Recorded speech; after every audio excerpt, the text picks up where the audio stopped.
to the Listen First podcast, brought to you by the Chapman Foundation for Caring Communities.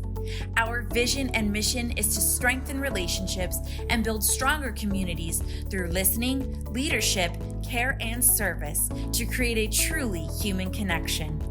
Learn and partner with us as we imagine a society in which people care about each other and listen first. Welcome back to the Listen First podcast. My name is Adam Salga, and with me today is Jules Maloney, the director of the Wisconsin Regional Learning Hub. Jules, welcome to the podcast. Thank you, Adam. I'm excited to be here today and to explore concepts from the leadership lens. That's exactly what I was going to mention, leadership lens. So our last two conversations, one focused a little bit more on committed relationships, the other one focused on parenting. Our third area of concentration, or our third pillar, is our leadership lens. And so today our topic, our title for this is FBI Messages, a back pocket tool for leaders. So let's talk about that. I know we touched on FBI messages in our committed relationships podcast with Katie about a month ago. This is similar, but obviously being turned around and used in a work format. So touch on this a little bit, set the table for us. Yeah, Adam, these tools that we cover in our community listens and our other programming really can be used in all aspects of our lives. But sometimes it takes effort to remember how to switch the lens. We might be more willing to be more vulnerable in one context and less willing to be vulnerable in another context. Or it just might be harder to pull that same tool out when we're around people we may not know as well, or whatever the variables might be. So my goal today is to take a tool that many of our listeners are familiar with and remind them of how they can use it in the workplace. And when we talk about leaders, we're talking about the leadership lens. You might be a leader in title. You might be a leader by how you influence folks that you work with and not necessarily have a leadership title. We all have the capacity to influence and lead people around us. And the more we use these tools with that in mind, the more we can have effective work environments. So that's really something I want folks to understand. We want everybody to understand that they have a leader capacity within them. And we're showing you how to use this tool with that lens. I love both of those reminders. The first one being that, some people are more open to use this lens maybe in a committed relationship and not as open to use it in their work relationships. And then also the idea that we're all leaders in different ways. So when we're talking about the FBI model, remind us exactly what that is. Yeah, the FBI model is something that many of us maybe have been exercising a little bit. This time of year, many of us might have just gone through performance reviews. I'm talking to you right now in the very, very early spring of 2022, and we might be talking about our year goals. Now is the time when we start focusing on how to keep the momentum and the focus on those goals. So from a leadership lens, the FBI tool for feedback is going to support you in being consistent and clear in your messaging, whether you're giving feedback to folks on their effective work behaviors or whether you're giving them feedback on ineffective work behaviors. So to remind you specifically of what the FBI model is, it breaks down into those three ingredients: feelings, behavior, and impact. Now, using them in different orders is fine. It doesn't matter. Think of them as sort of it is a recipe and these are your ingredients. You can switch it up, but they all need to be there in order for this to be an effective tool for you to use. It's a great reminder also, because at times I know when you're leading with feelings with certain people, it might not connect with them right away, but maybe if you lead with the impact, it might grab their attention a little more and then back it up with the behavior and the feelings that we're going on. Adam, absolutely. Thank you for making that point. It's so true. When we take something like feelings, maybe talking about feelings in our families or our committed relationships is something we're a little more used to and it's easier. But some people might have a lot of hesitancy and trepidation about talking about their feelings in the workplace. And yet it is an essential ingredient for this model. So I want to touch on several ways that you can use the FBI model to increase effective communication with your work colleagues. The first one many of our listeners are certainly familiar with, and that's an effective confrontation. Maybe we need to lean in and confront a colleague on ineffective behaviors that they've been demonstrating. The second, many of our listeners are also familiar with, and hopefully have been trying them out or have made them a common practice, which is to recognize our colleagues for their effective behaviors. So we might refer to that as a recognition message. Now, the last one's a little bit of a twist, and we'll spend a little bit of time talking about how to use this. But this is when you use the model when you've messed up and you need to own that and repair any harm that you might have created. I love the idea of all three of those. So why don't we step into that first one, leaning into the most classic reason that we bring up FBI, ineffective behavior. Absolutely. When you need to tell someone that something that they're doing or not doing is impacting you, we use this tool to lean in, let them know that their behavior might be not in alignment with expectations. It might be ineffective, somehow problematic. This tool helps us move past judgment and it helps us set up the conversation with clarity. And we really want you to take the time to think through the steps before you engage the conversation. The more you practice this, the easier it'll be.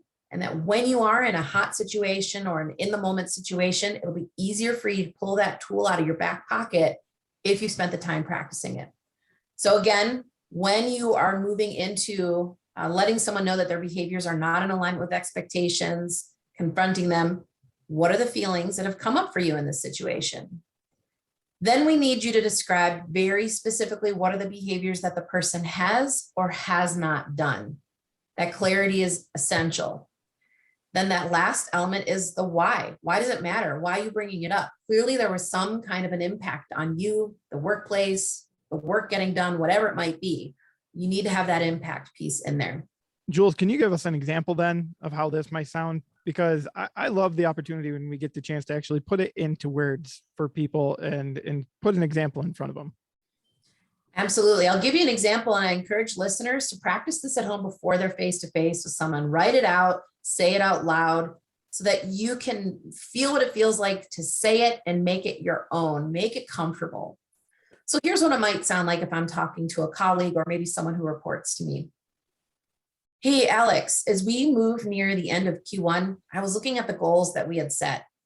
I'm seeing that you have a gap of 6 new leads from your goal. And I'm worried that that gap is going to put extra pressure on Q2. And that's just when we're going to be starting some new projects and we're not going to have the resources available to support developing new leads.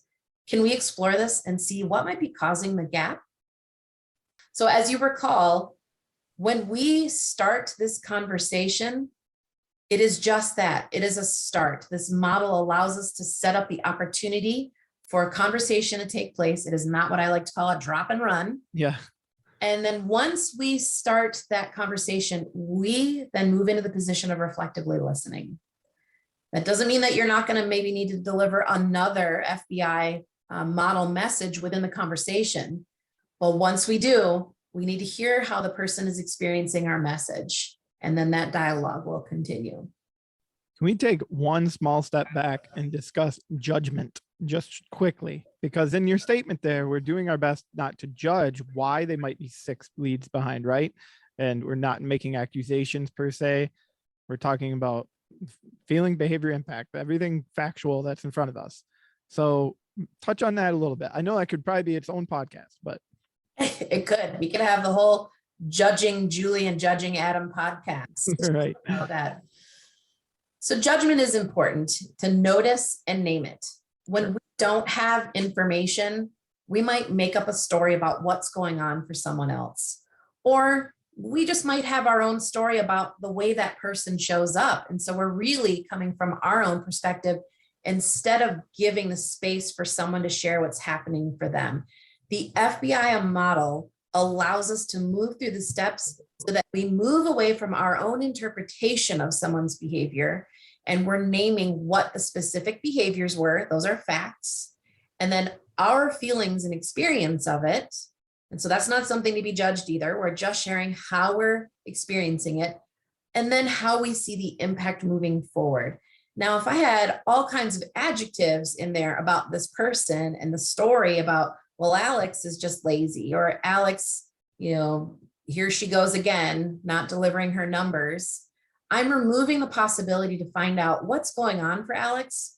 And then that makes it really difficult for us to co-create and navigate a potential solution or opening up space for creativity. Judgment closes doors. When we can remove it, we're more likely to keep the doors open.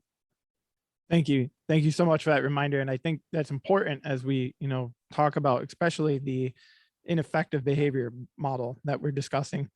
But let's move on to the effective behavior model, the one that honestly, I wish we thought of more often when we think about talking to our friends and family, when we think about, giving compliments.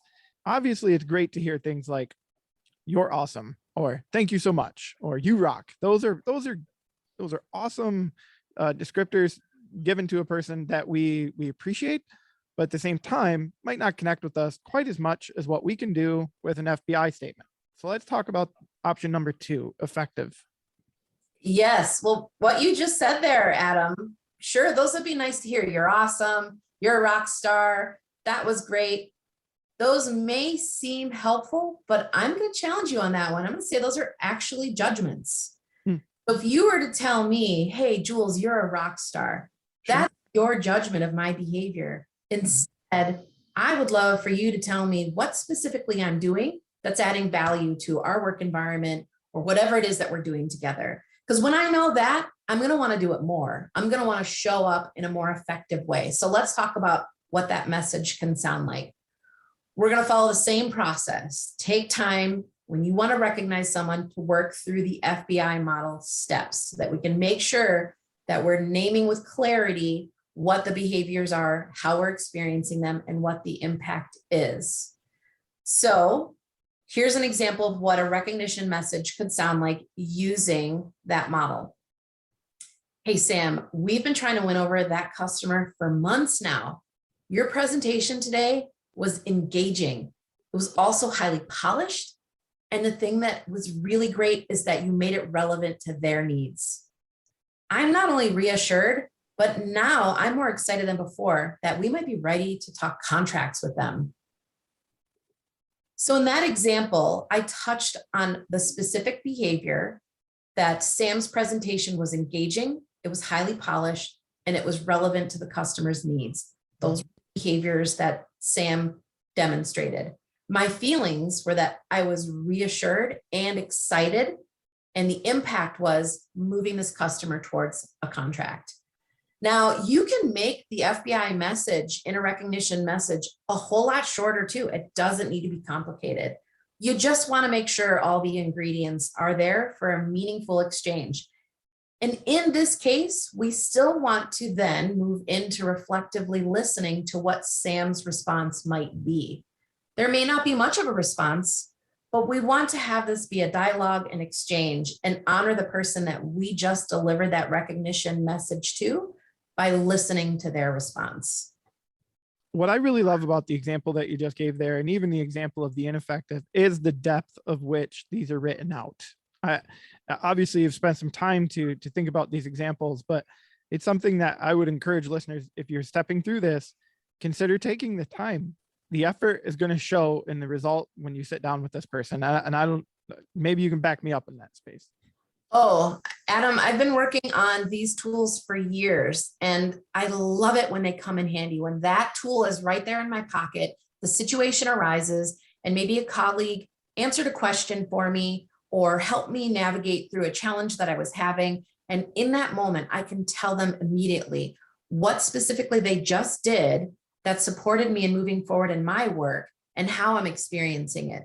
So those 3 things can happen very quickly. And I don't know about you, but I love hearing what I do well. And I also see how it supports really amazing workplace relationships. And these are often relationships that are built on authenticity and trust. It doesn't mean that I'm going to be BFFs with all of my coworkers, but what I do want to have is respectful, rich relationships where we can be proud of the work that we're doing together. And these messages help. It helps us understand what we're doing and what we're doing well and what we value in each other. And I'd have some tips on how people can practice, in particular, the recognition message, because I do believe it's an easier way to access the FBI model, because we do get juiced on telling people what we like about them and what we appreciate about their skills and their abilities. So everybody needs to find their own way to create this behavior change in their world of giving more recognition messages. But I got a couple examples I can give you, and you find what works for you. If you're somebody who really does well with setting reminders in your phone, why not put a reminder during your work days just once? Give a recognition message to a colleague or a coworker. It doesn't need to be complex. If you maybe walks to go get lunch or coffee, on your way back, can you swing by a colleague's desk or their workspace and give them a recognition message? I'm really talking like 5 minutes of your time, not a big time investment, but the reward can be tremendous for your relationship, your skills and abilities, and the culture of your workplace.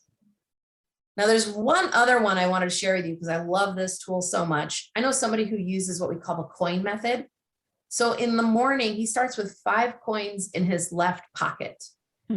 And that's to remind him to try to give 5 recognition messages throughout the day. So as he moves through his day, each time that he gives an authentic FBI-built recognition message, he moves 1 coin from his left pocket to his right pocket. So at the end of the day, if he's been engaging with that skill, he'll have moved all 5 coins from his left pocket to his right pocket. Now, for me, I love the tangible part of that. Much more rich for me than a reminder in my phone. I'll see the reminder pop out and be like, yeah, I'll get to it. And then I forget about it. But I'll know when I have coins in my pocket, and that'll remind me, and just that physical movement. And you can do it anyway, a Post-it note on your workspace that you move from one side of your desk to the other, whatever that might be. So find the strategies that work for you to practice this model in this method, and it'll support you in leaning into those confrontation messages as well. I love that last one too. The physical coins in the pocket, move over, just to help you keep in mind what it is that you want to accomplish in that day. And then heck, maybe, change those coins into the vending machine at the end to reward yourself with a Snickers or something like that. You never know. Exactly. I like your thinking there. So you had one other mention of how we can use this FBI. And the last one you mentioned there was when we've messed up and when we need to own up and repair relationships. Why don't you talk about that one? Absolutely, because we all make mistakes. We're human. And when we run our trainings and our courses that engage leaders specifically, this is a key part of what we talk about. Really, to be a strong leader, we need to own our mistakes, and it is vulnerable, but it is also very powerful. So when we own that we mess up and we can step into the space with another person and speak into that, it lets our colleagues, the people who report to us, the people around us know that we can have do-overs. We can share our faults and our vulnerabilities because we will fail. We will have those challenges and still maintain rich relationships. So let me give you an example of how we do this. So let's say you dropped the ball at work. You didn't do your part. Maybe you left a coworker scrambling to fill in the gaps. And then maybe they got the blame from the work not being done or being done well or being done on time. I've seen this happen so many times in different forms, different contexts, and I've been party to it myself. This is really tough stuff, but it happens. It's common. We're humans, we're messy. So when we own our part, we let the person know that we messed up and how we're experiencing the impact of that. We can really show what Bob Chapman calls truly human leadership, because we are chronically human and we're equally capable of momentously wonderful and tragically erroneous behaviors. We're complicated and we're complex. Yep. In a situation where we need to lean in and own our stuff with this little bit of a twist, it's important to look at our own behaviors first. So when we're speaking to the behaviors portion of this model, it's our behaviors. What did we do that we are not proud of? List them out, write them down. This is going to add a little more bulk to the message because our owning this is actually a key part of this message. So if I'm preparing a message to you where I'm kind of leaning into messing up, this is what I need to do. First, I'm going to identify my feelings that have come up from this situation. It's obviously pushing me to want to have a conversation with you. So hopefully they're not too difficult to find. Pull out our feelings wheel, pull out a feelings list, name what's coming up for us. I know this is vulnerable, especially in the workplace. We don't have to start off talking with our feelings, but we need to have them in there. Then very specifically, what did I do or what didn't I do? And then why does this matter? What is the impact? Why am I bringing this up? Now, the added piece here is we're going to revisit the behaviors again. And in this case, we're going to list what we should have done instead. So let me give you an example so you can get a sense of what it might sound like. Kelly, last week, I did not allow myself enough time to get the correct data for our team report. I sent you incomplete data and I totally sent it at the end of the day, knowing that you had already signed off for the workday. I left you scrambling to fill in not only my missing data, but to clean up my errors. I saw the email that came through and it called you out on my poor work. I'm embarrassed. I'm embarrassed that I wasn't prepared. And now I'm worried about how this is going to impact our work relationship because I respect and I value working with you. What I should have done instead is obviously start earlier on the data. And then if I recognized that I was running behind, I should have let you know sooner so that you would have been aware. I'm really curious how all of this lands for you. And then we move into reflectively listening. So I delivered my message. I stated the behaviors that I did, how I felt, the impact on the relationship, and what I could have done differently. And now I'm going to listen to Kelly's response and let that dialogue continue. Super vulnerable stuff, Adam, but it is powerful. And this is something that you can demonstrate to the people around you, the people who report to you, your colleagues, and show that even when we're in these sticky situations, we can own it and then improve from there.